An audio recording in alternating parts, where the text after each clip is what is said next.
Hola, soy Raquel. Hoy en Veganamente voy a hacer unas lentejas rojas estofadas con calabaza y champiñones.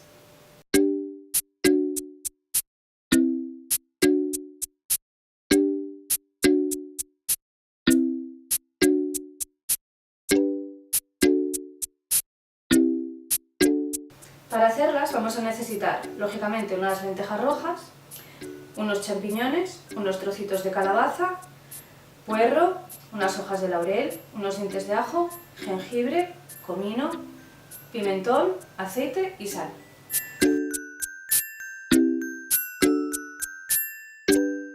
Rallamos el jengibre y picamos muy finito el ajo, picamos el puerro dejando la parte verde para que dé sabor y picamos en dados los champiñones y la calabaza.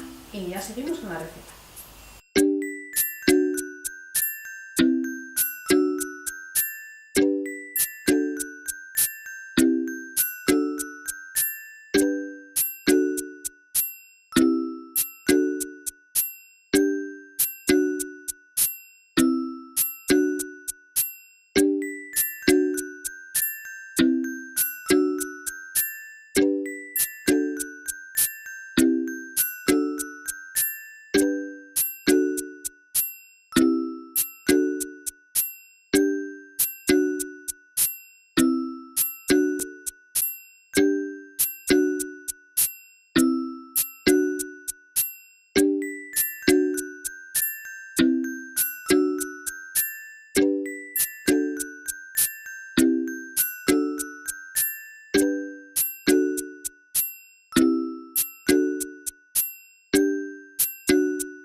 Y este es el resultado, un riquísimo y digestivo potaje de lentejas.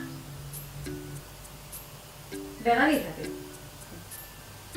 Los ingredientes de esta receta y los enlaces y otros sitios donde también me podéis seguir debajo del vídeo. Si os ha gustado la receta, no olvidéis darme un like, compartir, suscribiros y muchas gracias por visitarme. Nos vemos en la próxima receta. ¡Chao!